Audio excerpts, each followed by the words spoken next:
Com alegria, retornamos ao seu receptor, desejando que o programa de hoje seja uma inspiração para seu viver e o aproxime mais de Deus.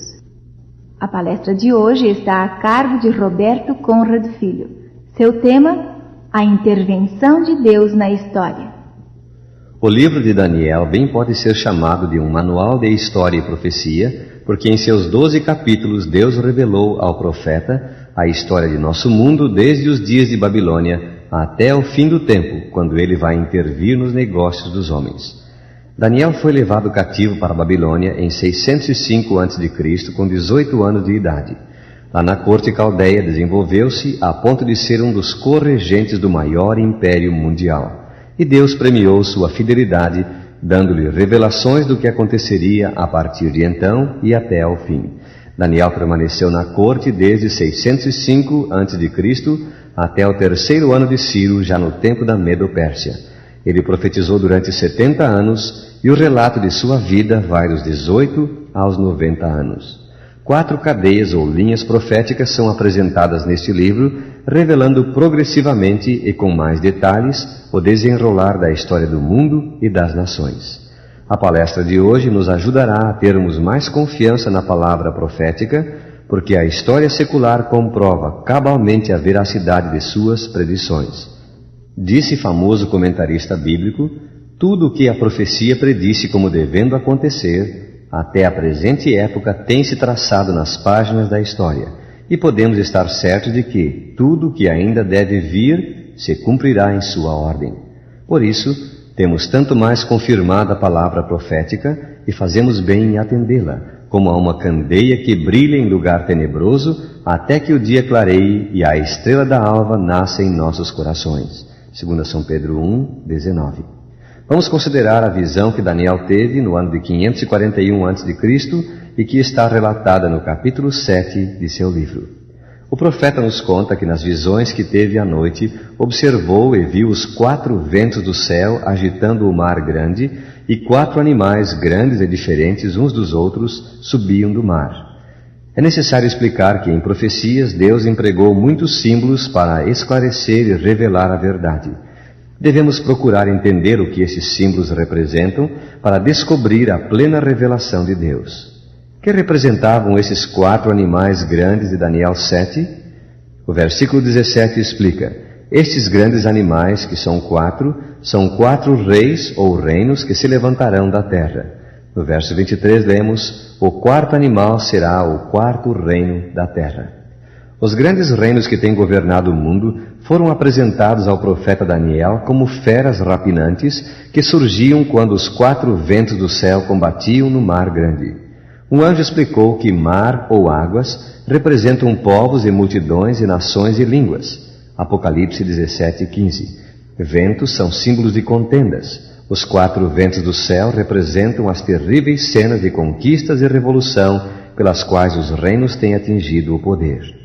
Outro fato importante a ser lembrado é que Daniel capítulo 7 ilumina e esclarece mais ainda a profecia de Daniel 2, onde Deus revelou ao rei Nabucodonosor que 4 grandes impérios dominariam o mundo, a saber, Babilônia, Medo-Pérsia, Grécia e Roma. Depois desses 4, haveria uma divisão do reino, surgindo 10 em seu lugar. Após isto, Deus iria estabelecer o seu reino eterno. Vejamos agora como Daniel, no capítulo 7, expõe o tema. O versículo 4 diz: o primeiro animal era como leão e tinha asas de águia. Sob o símbolo de um leão alado, Deus representou o grande império neobabilônico que dominou o mundo desde 605 até 539 a.C. O leão é considerado o rei da selva por ser o mais poderoso dos carnívoros, possuir grande força e extraordinária agilidade. Asas de águia representam a soberania de voo da rainha das aves. Que símbolo!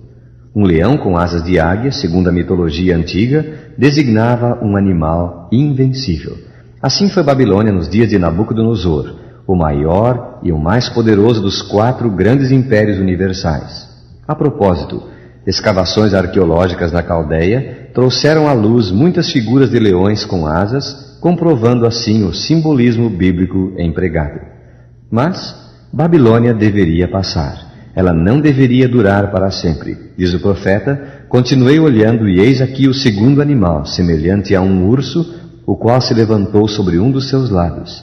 Na boca, entre os dentes, trazia 3 costelas. E lhe diziam: levanta-te, devora muita carne. Capítulo 7, verso 5. O segundo império mundial, o urso, era o reino da Medo-Pérsia. É importante realçar que foram esses 2 povos unidos, Medos e Persas, sob a liderança de Dario e Ciro, que em 539 a.C. subverteram Babilônia. O urso levantou-se mais de um lado. O que representava isto? No início, a Média era soberana mesma sobre a Pérsia, mas Ciro, vencendo e depondo Astíages, colocou a Média sob seu controle. A partir de então, a Pérsia significa o lado mais alto do urso.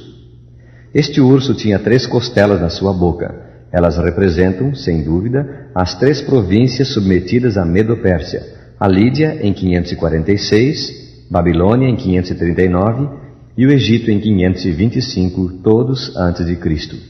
Durante mais de 200 anos, desde a queda de Babilônia até a Batalha de Arbelas, em 331 a.C., a Medo-Pérsia exerceu seu domínio mundial. Mas ela também deveria passar. Diz o texto bíblico: depois disso continuei olhando, e eis aqui outro animal, semelhante a um leopardo, e tinha nas costas 4 asas de ave. Tinha também este animal 4 cabeças, e foi-lhe dado o domínio. Daniel 7, verso 6. O terceiro reino mundial é representado por um leopardo com 4 asas e 4 cabeças, e representava a Grécia. As asas simbolizavam rapidez de conquista. Alexandre o Grande foi insuperável guerreiro. Em poucos anos e com um pequeno exército conseguiu colocar o mundo sob o seu controle. O que representavam as 4 cabeças do leopardo? Sem dúvida, a divisão do império entre os generais de Alexandre. A história universal revela que após a morte de Antígono, em 30 a.C., o reino foi dividido em 4 partes. Cassandra ficou com a Macedônia e Grécia, Lisímaco com a Trácia e partes da Ásia, Ptolomeu ficou com o Egito, Lídia, Palestina e Arábia, e Seleuco com a Síria e o resto oriental do império. A profecia cumpriu-se ao pé da letra. Chegamos agora ao 4º animal. Como era ele? Vejamos Daniel 7:7. O 4º animal era terrível e espantoso e sobremodo forte. Tinha dentes de ferro. Era diferente de todos os animais que apareceram antes dele e tinha 10 chifres. Na profecia, Roma é representada por um animal desconhecido, indescritível, ou em outras palavras, terrível e espantoso. Em 168 a.C., na Batalha de Pidna, o decadente reino grego cedeu vez à férrea monarquia de Roma, que dominaria o mundo com tirania durante mais de 640 anos.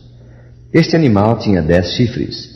Deus revelou o significado disso a Daniel, dizendo: os 10 chifres correspondem a 10 reis ou 10 reinos que se levantarão daquele reino. Daniel 7, 24. No início do 5º século de nossa era, 10 povos teutônicos ou bárbaros avançaram sobre Roma e aos poucos foram quebrando-lhe o férreo poder, até que em 476 de nossa era, ela deixou de existir como império.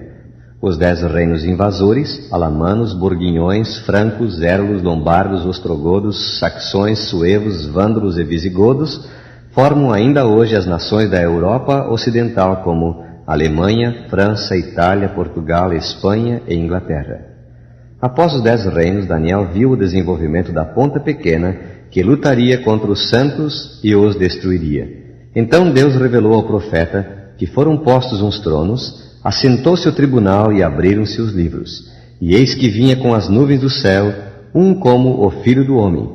E o reino, e o domínio, e a majestade dos reinos serão dados ao povo dos santos do Altíssimo, e o seu reino será reino eterno. Deus revelou a Daniel e a nós que após Roma fragmentar-se em 10 reinos, haveria no céu um juízo, um julgamento, e que após ele, Jesus Cristo iria retornar com poder, glória e majestade para dar herança aos salvos. Amigo ouvinte, a história da humanidade revela a veracidade das profecias bíblicas. Marchamos a passos largos e rápidos para o dia em que os reinos deste mundo passarão a ser de Deus e do seu Cristo, e Ele, com todos os salvos, reinará para sempre. Está você preparado para ser cidadão deste reino? O Senhor te abençoe e te guarde. O Senhor faça resplandecer o seu rosto sobre ti e tenha misericórdia de ti. O Senhor sobre ti levante o seu rosto e te dê a paz.